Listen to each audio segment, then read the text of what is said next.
Sean Diddy Combs has just filed a brand new bid to get out of jail before his sentencing in a few months. From arguing he shouldn't be locked up for his swinger lifestyle, to highlighting the atrocious conditions at the MDC, to addressing allegations of violence, he is fighting for his life in this new letter to the judge. There is a specific kind of silence that only appears after something violent is rumored to have happened in a place where truth is already hard to reach. Not the loud silence of denial, but the controlled silence of management. Combs be released from jail? I know I've asked that question before so many different times here on Sidebar, but we have right now a brand new request from his legal team, a brand new filing from his defense team arguing for why he should be released now after that monumental verdict in his criminal case several weeks ago. The circumstances have changed, and I will tell you what. We did an interview a few weeks back that kind of previewed why and how Combs could be released. It was a bail bondsman that is apparently working with Diddy's team behind the scenes. I'm going to get to that a little bit later. But what I want to talk about right now is this latest letter from the defense to the judge overseeing this case, Judge Arun Subramanian. Remember, this comes after a jury of Combs' peers found him not guilty of racketeering conspiracy, not guilty of 2 counts of sex trafficking, but they did convict him of 2 counts of transportation to engage in prostitution. He's set to be sentenced on October 3rd. Technically, he could face up to 10 years in prison on each charge. Highly unlikely.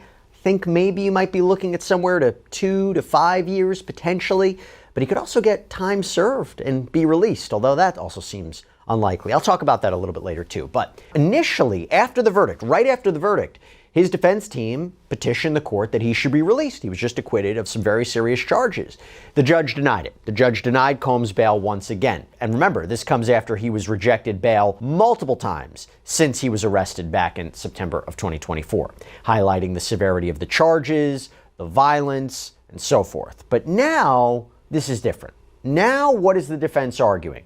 I'm going to go over all this in the new letter. I'm going to give my take at the end about whether or not it's going to be successful and whether or not he will actually be released before sentencing in October. So, the defense begins by arguing that Sean Combs should be released in advance of sentencing, and the court has the power to do this. They have the authority, among other things, because you can clearly show, quote, that there are exceptional reasons why such person's detention would not be appropriate. So, what are those exceptions? What are those reasons? What are those circumstances that are exceptional? They highlight several things that we're going to get into. That the charges he was convicted of, we're going to call them the Mann Act violations. That's what it's called under the law.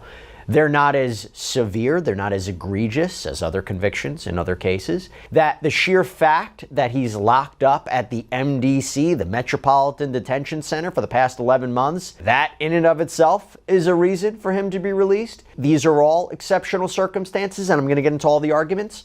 But first, they highlight the standard, and they argue that to be released under federal law, you need to show 2 conditions. First, the district court must find by clear and convincing evidence that the person is not likely to flee or pose a danger to the safety of any other person or the community if released. Second, it must be clearly shown that there are exceptional reasons why such person's detention would not be appropriate. Now, clear and convincing evidence is a lower standard, by the way. It's not like beyond a reasonable doubt. Anyway, basically, you have to show he's not a flight risk, he's not a danger, and you have to show there are particular, exceptional, unique reasons for why detaining Combs is wrong. We're going to start with the exceptional reasons justifying his release.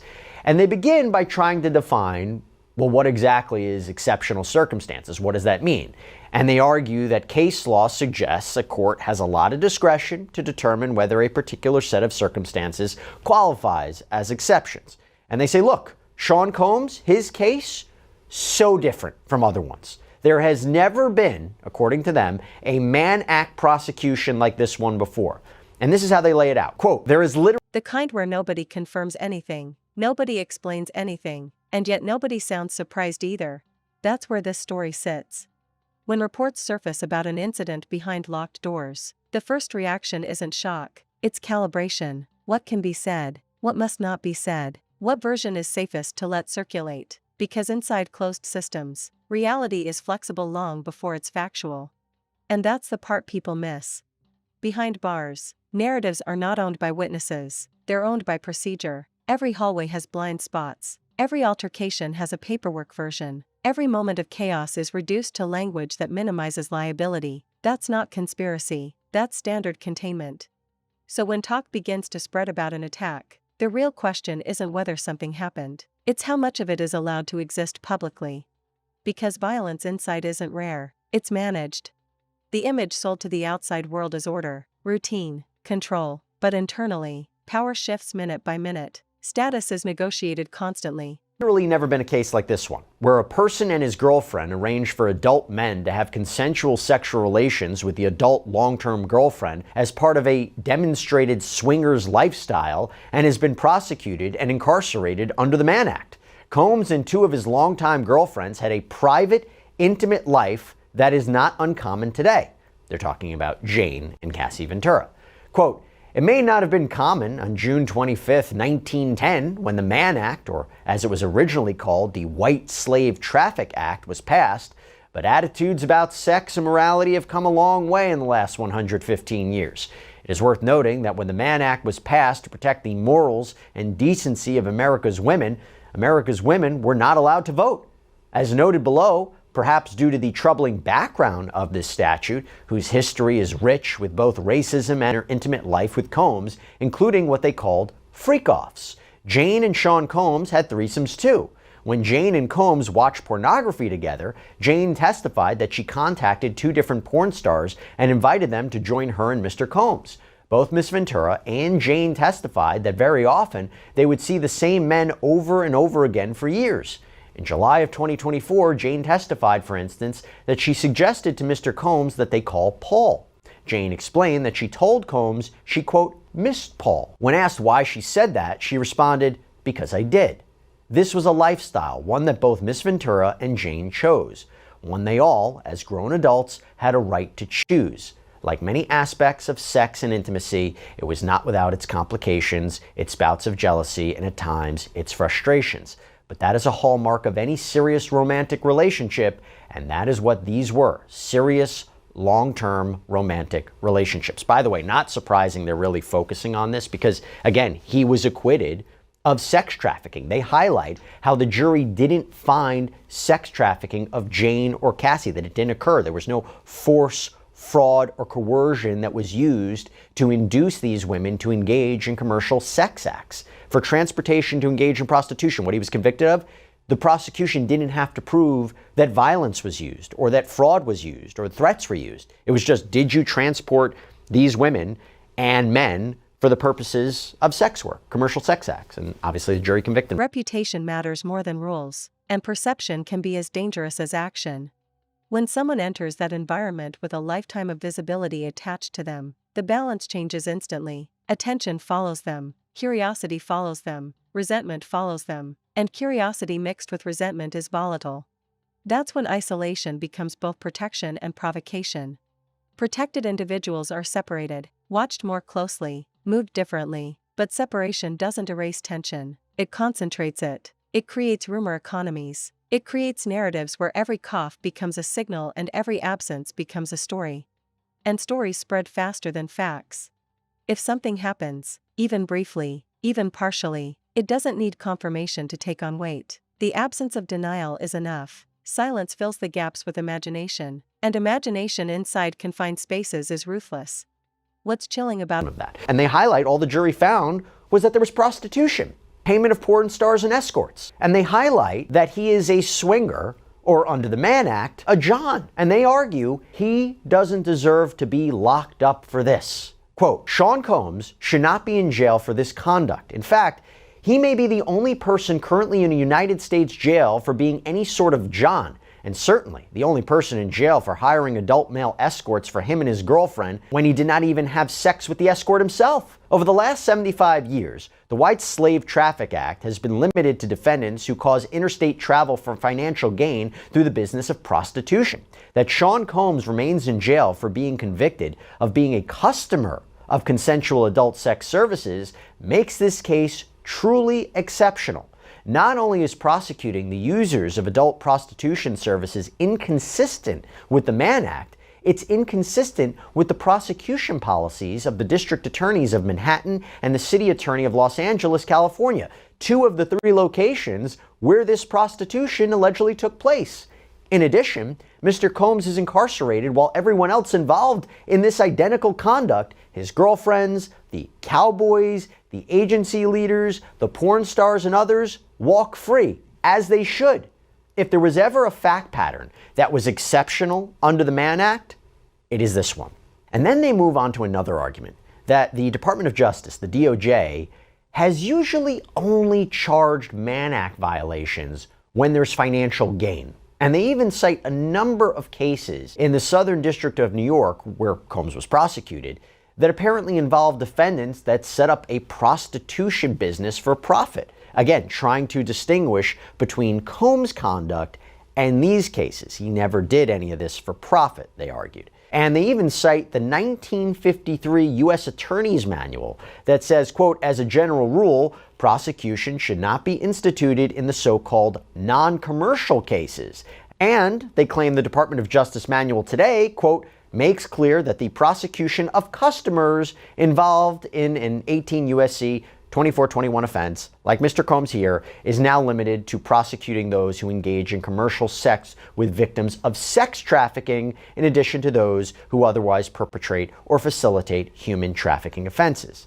And in the absence of any sex trafficking charge, however, it is clear that the standalone Mann Act counts never would have been prosecuted. That seems true. I think you ask any legal expert, they will say if all the government had against Sean Combs was the transportation to engage in prostitution charges, just the prostitution charges, they probably wouldn't have gone after him. They coupled it with racketeering and they coupled it with sex trafficking. I agree with that. I don't think that they would have gone after him just for that. Anyway, the defense highlights how modern day prosecutions of Johns is really when you're talking about exploiting vulnerable foreigners who don't speak English well, which again is not the case here.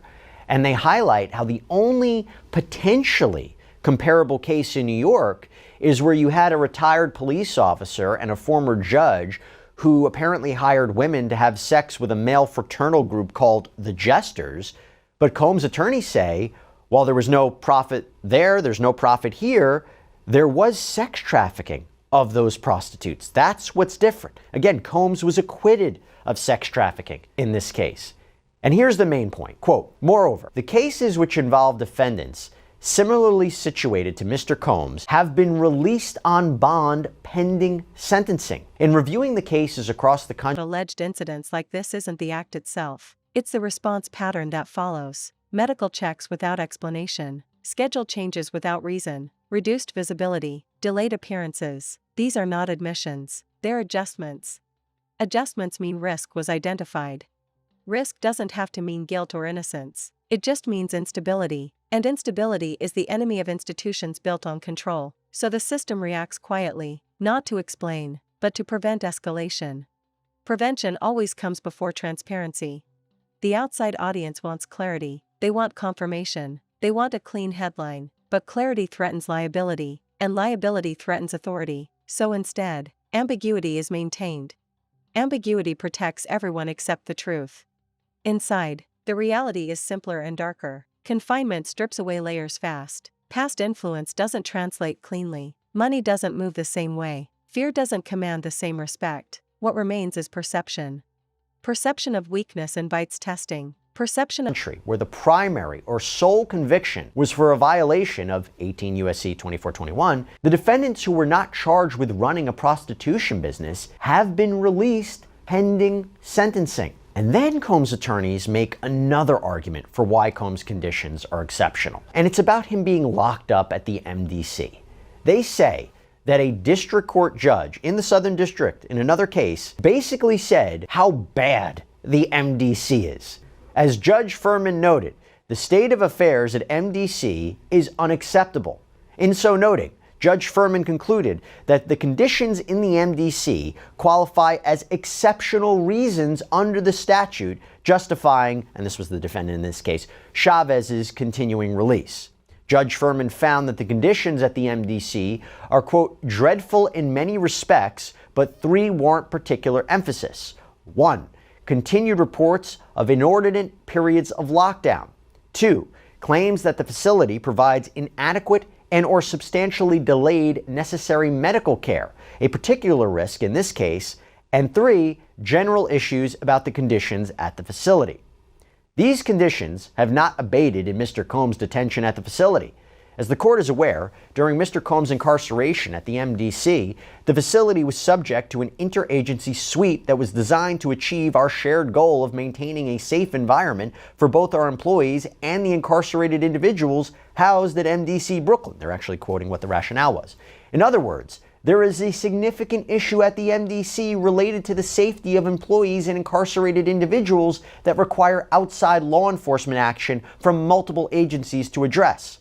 Importantly, MDC, as a jail, has a significant law enforcement presence within its walls 24 hours per day that are equipped with investigatory and often unregulated authority. Thus, the requirement of outside law enforcement agencies to ensure safety within the MDC is an admission that serious violence, mayhem, and chaos is occurring within the MDC that requires more than a Band-Aid raid, but rather surgery. Indeed, we are aware of ongoing threats of violence and actual violence in the facility such that Mr. Combs' safety is constantly at risk. And they go on to argue, though Mr. Combs has been a model inmate for his nearly year-long period of confinement, the violent conditions are still very much a concern for Mr. Combs and is an unnecessary confinement risk given the clear precedent of multiple similarly situated Mann Act convictions where defendants were released on conditions. Now, the government, by the way, would probably disagree with that statement of him being a model inmate. Remember when they accused Combs of trying to arrange three-way phone calls and buying the use of other inmates' phone privileges to try to make sure the government wasn't listening in, that he was having these private conversations, that he was allegedly trying to contact witnesses in the case, that he allegedly orchestrated a birthday campaign to help his public image while he was locked up. So if we hear a government response, I'm sure they're going to say something about that. Then the defense highlights he's not a risk of flight, he's not a danger to the community, which, by the way, I think are real key points here. But they seem to echo a lot of the same arguments that they have already stated to the court. And remember, they haven't been successful in the past. That he voluntarily came to New York last year to surrender himself to authorities, that he gave up his passport to his attorneys 6 months before his arrest, paid off his mortgage on his Miami home so it was free and clear for him to stay at while out on bond. He was just acquitted of the most serious charges that he was facing, which, by the way, carried decades, if not life in prison, that he's not a risk of flight. That's the basic argument. Now, when it comes to the danger argument, that is key. Why? Judge Subramanian had said after the verdict that the reason he was denying bail was because of Combs' violence, that his own attorneys admitted he was violent during the course of the trial. Well, here is what Combs' defense attorneys argue about that. Quote, the court noted that the defense admitted a history of domestic violence as to Miss Ventura and that he struck Jane twice in June 2024. Protection invites resentment. Perception of special treatment invites challenge. There is no winning position. If an altercation did occur, it wouldn't need to be dramatic. A shove, a strike, a moment. Violence inside doesn't look like movies. It's fast, ugly, and immediately swallowed by protocol. The aftermath matters more than the act. Who was moved? Who was isolated? Who stopped being seen? Those are the clues. And when those clues line up with rumors, the system tightens its grip on information. That's when official language becomes sterile. No credible threat. No further comment. Ongoing review. These phrases don't deny harm, they deny discussion. Discussion is dangerous. Because once violence is acknowledged, questions multiply. Why was access allowed? Why wasn't separation enforced? Why weren't risks identified earlier? Every question exposes a crack. Cracks lead to scrutiny. Scrutiny leads to reform demands. Let's talk bail. Okay, so we did a previous sidebar breaking down the defense's renewed motion for release, several arguments for why Sean Combs, should be released on bail pending sentencing, acquitted of the most serious charges. There's no comparable case of someone who is convicted of the Mann Act alone and not engaging in sex trafficking or a prostitution for financial gain, and they would be locked up like this. Talked about the issues plaguing the MDC, how it is dangerous, how he's not a risk of flight, not a danger to the community. But do you think Judge Arun Subramanian is going to be persuaded by your letter, by your motion, because obviously he specifically highlighted after the verdict your client's violence, how the defense asserted at trial that Combs was violent. Do you think he's going to have a change of opinion now based upon the legal papers? Well, I think we certainly hope so. And, as we pointed out in the papers, uh, the unfortunate violence that occurred was mostly a really long time ago, other than the one incident in June that Jane testified to, which was kind of unusual. I mean, they had been together for 3 years. There had been no violence, and she essentially started the fight. I'm not excusing anything, but it was kind of a one off. And I think the government really hadn't put in any evidence of any recent violence. The Intercontinental video, remember, that was almost 10 years ago. He broke up with Cassie in 2018. And in our reply papers yesterday, we submitted a letter from Gina Hyun, who was one of the alleged victims, a different ex-girlfriend. And I think it was a pretty powerful letter about how Sean has changed, how she's not concerned about violence. She thinks he should be released on bail. So we're hoping that that will persuade the judge, given everything else, particularly, as you noted, like the really, really unusual nature of this particular Mann Act conviction and the fact that he's already been in prison, or jail rather, for like 11 months. This case is a one-off to begin with, but we're not aware of any case like this with a Mann Act conviction where anyone's done that much time to begin with. So. And prosecutors, I'm imagining, have come back or will come back and say, well, listen, look, after the raids on his property, he engaged, or what they would say, he allegedly engaged in criminal activity and, obviously violence, they say, with Jane. But they say, look, what was in his hotel room when he was picked up in New York. They made allegations of what he was trying to do while he was in the MDC, whether it was using other inmates' phone privileges to have three-way phone calls. That was litigated before trial. What would be your response to say, you make the point that he is a changed person.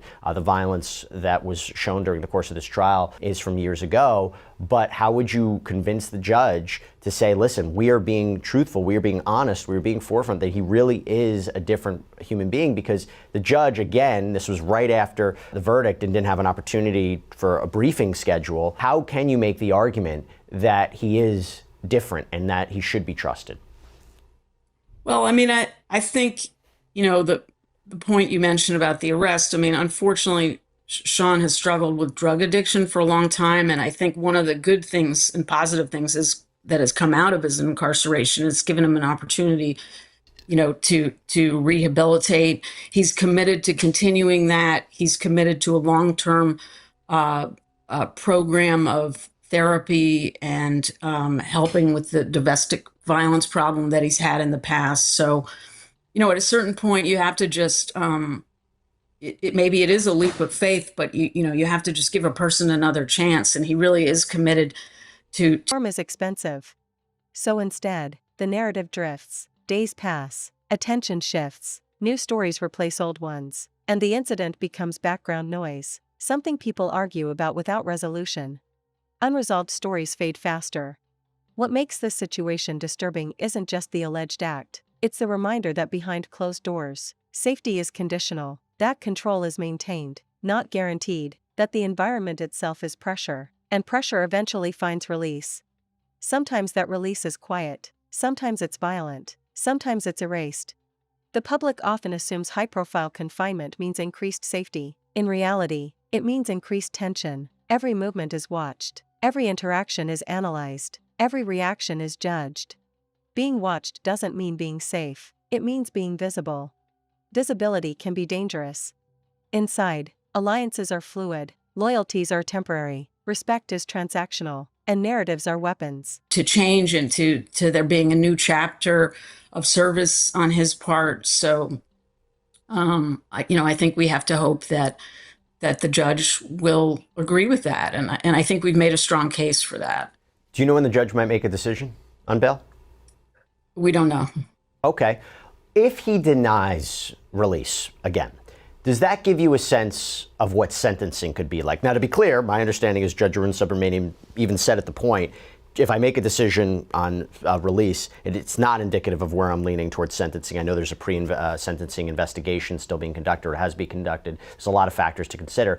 But I have to ask about whether this is going to, have an effect on sentencing. Do you believe it's going to have an effect on sentencing? Does it give you a preview of where the judge is lining up? Because my understanding, correct me if I'm wrong, You are probably going to be arguing for time served, maybe a minimum of 21 to 27 months. Where do you think the judge is going to go here? Yeah, I mean, I think that you have to take each step at a time and that the judge is not going to prejudge that. There's a lot more information he needs to get, not only the pre-sentence report, but we're going to make a very fulsome sentencing submission. And he's going to have, a much more detailed picture. Even, the trial was about the charges, right? And he doesn't have the full picture of all the factors about Sean's life that he's going to consider. There's going to be a big fight about the sentencing guidelines. We think actually we're going to end up arguing for an even lower guideline range than we had originally believed at the time of the verdict, where we didn't have we had like a couple of hours to try to figure out what to say about bail. So, I hope the judge will grant bail, but I feel confident that even if he doesn't, it doesn't necessarily mean he's not going to sentence Sean to time served. He's going to take everything into account when he gets all the submissions. And, I've got a lot of confidence that the judge is going to be fair and not prejudge the situation. And you also have this motion for judgment of acquittal, that the Mann Act convictions should be tossed out, Combs be granted at a minimum a new trial. Number of very interesting arguments that are present, and it's basically that there has really never been, as we've talked about, a prosecution conviction on a Mann Act like this, that Combs wasn't profiting off of the business. There were all consenting adults that were involved. The jury didn't find that there was any sex trafficking, that this isn't even prostitution per se, it's more voyeurism, that the intent wasn't for people to travel for sex for money, but paid them for their time. They were all having a good time. There's a First Amendment argument that the freak-offs and the hotel nights were performances that were videotaped so he could watch them later. It's amateur pornography. There's an argument that he was prejudiced because of all the other evidence that came in to prove RICO or sex trafficking, but would never have come in if this was merely a prosecution for the Mann Act violations. Specifically, we talk about the Intercontinental Hotel footage. But couldn't the counter argument be, if you look at the text messages and voice notes and the travel, hotel, the payment documentation, that these charges, the Mann Act charges, could have been proven based on that evidence alone and not anything else about racketeering or sex trafficking? Well, I think that goes, I don't agree with that. I think that, as we argued in the papers, the government didn't really show that the purpose of the travel was to have sex for money, and that in fact all the testimony and a lot of the other evidence showed that the men were being paid for their time. But even if we were wrong about that one, we have a number of the other arguments that you mentioned that really aren't A rumor can do as much damage as an act, sometimes more. That's why alleged attacks don't need proof to alter behavior. Once the idea exists, responses change, guards become stricter, movement becomes limited, access shrinks, isolation deepens. Isolation is framed as protection, but protection feels a lot like punishment when you live inside it. Time slows, days stretch, nights become louder, thoughts loop, fear doesn't scream, it whispers, and whispers are harder to silence. If this incident never happened, the response suggests the system is afraid it could, and fear at an institutional level is revealing. It shows where control is weakest. Weakness isn't publicized, it's managed. Managed through silence, through distance, through letting speculation burn itself out while reality remains sealed behind policy. That's the cycle. People outside argue about truth, people inside adjust to consequences, and the system continues unchanged. The real scandal isn't whether someone was attacked, it's that the environment makes such a claim believable without evidence. That alone speaks volumes.